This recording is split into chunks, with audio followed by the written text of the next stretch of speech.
Hammaga assalomu alaykum. Shunaqa zo'r mahalladan fayzli xonadonimiz sotuvga chiqdi. Ikkita uy qurgan ekanlar. Bittasini o'zlariga, bittasini sotishga endi mo'ljallab qo'yibdilar.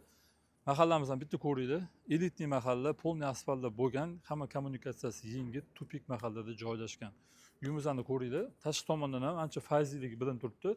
Mahallaga vaqti begona odam kirib chiqmaydi.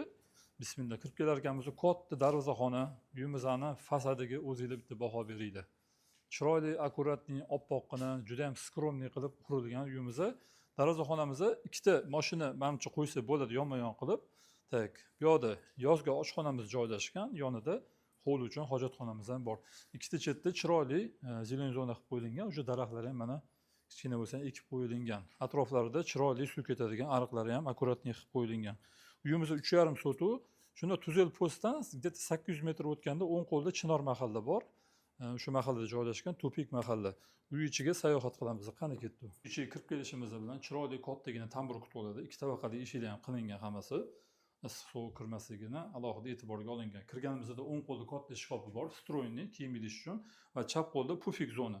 Ya'ni mehki oyoq kiyim kiyish uchun va bu yoqda chiroyli tokchalar ham bor, aksessuar, kalt-maltdan qo'yish uchun. Xullas, o'ng qo'lda oshxonamiz bo'ladi. Oshxonaga kirganingizda kattagina bu yoqda stolovoy alohida zona qilib qo'yilgan, televizor iladigan joylari, orqasi polностью dekorlar bilan dekoratsiya qilingan. Bu yoqda katta oshxonamizda texnikalarimiz xofma qo'yilgan, o'rtada katta o'stir xamirli ovqatlarni qilish uchun juda ham qo'l keladi.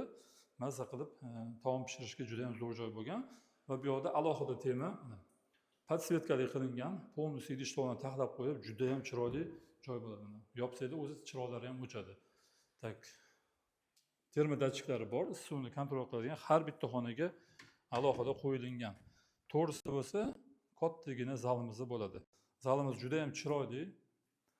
Polностью atachentadan chiqqan ikkita chiroyli lyustralari va mana bunaqa kartinkalari, podsvetkalar bilan qilingan. Bu yerda stroyniy shkop, katta televizor ichish joylarimiz xuddi shunaqa podsvetkali qilib qo'yilgan. Keyingi xonalarga o'tamiz. Keyin dalshi targetlarimiz ham polностью archali terilgan. Archali ham arzon emas bilasizlar va uyimizning nachinkasi bu yoqda mana hol bo'lyapti. Holimizni qaranglar. Mazza qilib oila davrasida o'tiriladigan joy bo'lgan. Katta televizor ilib qo'yilsa 75 talik mazza qilib dam olib o'tirsa bo'ladi. Stroyniy shkoplar hammasi cho'tka qilib qo'yilgan va orqada kichkina bo'lsa holimiz bor. Ikki go'ch bemalol tapchan qo'yib sig'dirsa bo'ladi. Shunda orqadan dam olib o'tirsa bo'ladi.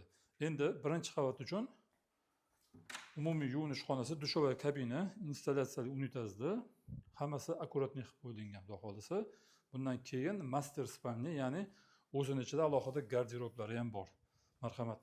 O'sha hech bo'lmasa mягкий qo'yib qo'yilgan. Juda ham katta ko'rayotganinglarda hamma narsasi menimcha bemalol sig'adigan qilib qo'yilgan. Shkoplar даже ichkarida joylashtirilgan. Bu birinchi qavat uchun spalni bo'lyapti. Endi shunda kirganimizda birinchi bizning garderob quti bo'ladi. Mana ko'rib turganingizdek, bemalol hamma narsa sig'adi, potolokgacha urilgan va o'zining ichida sanuzullari bor. Endi sizlar bilan ikkinchi qavatga yo'l olamiz. Ikkinchi qavat ko'tarilganimizda jami tepada 5 ta xona, 2 ta sanuzuli bor. Birinchi o'ng qo'ldan boshlaymiz. Bu yerda mana детский spalni bo'ladi. Razmerlari normalniy, qiz bolalarga mo'ljallangan ekan, takoy nijniy rozvoy rangda tanlangan. Va to'g'risida yana bitta spalni, bu nisbatan 2 barobar katta degan bo'ladi. Ikkitalab oynasi bor. Bu tomon orqa hovliga qaragan bo'lyapti. Endi keyingi joylarni ko'rsataman. Bu yoqda ikkinchi qavat uchun umumiy yuvinish xonasi. Bu yoqda vanna qo'yilgan ekan, mashinasi yaxshi bo'libdi. Tak, endi bu yoqda kabinet. Buni okamda kabinetga mo'ljallaganlar, havo aylanishiga, sirkulyatsiyalariga hammasi tashlab ketilgan. Terma datchiklarni aytdim va yonida oxirgi xonamizda bu ham bitta spalniya bo'lyapti. Buni oynalar oldi hovliga qaralangan. Tak, tarketlarga ahamiyat beramiz. Archali tarketda terilgan. Endi oxirgi master spalniya xonamizda juda ham katta, bu kengroq, anchagina keng ko'rayotganingizdek konditsionerlarni shlankalari, hamma narsasi trubkalari tashlab ketilgan. Endi bu yoqda balkon bo'ladi. Mahallani bitta ko'rsataverasiz. Mahallamiz akkuratniy hammasi. Tak. Bu oxirgi spalniya o'zining ichida birinchi garderob bo'ladi. Mana kirganingizda bu yerda mana polностью mana bunaqasiga shkop yasattirilsa va ichida o'zining sanuzuli ham bor. Endi sizlar bilan podol qismini ko'rib chiqamiz. Qani ketdi. Podvalimizda bitta katta yaxlatxona joylashgan va konteynerlar juda ham akkuratniy, hammasi izolyatsiya qilingan. Tak bu uyimizda Tuzelda bo'ldi. Shunda postdan 800 metr o'tganda o'ng qo'lda Chinor mahallada joylashgan. Uyimizda 3,5 sotuv, 350 kvadrat metr, 7 ta xona plus hol, ko'rib turgan mebellar hammasi qoladi. Narxi 440 ming startviy so'ralyapti. Pastda egalarining raqamini qoldiramiz. O'zingizlar aloqaga chiqib bemalol savdolasha olsanglar bo'ladi. Hammaga rahmat, sog' bo'linglar.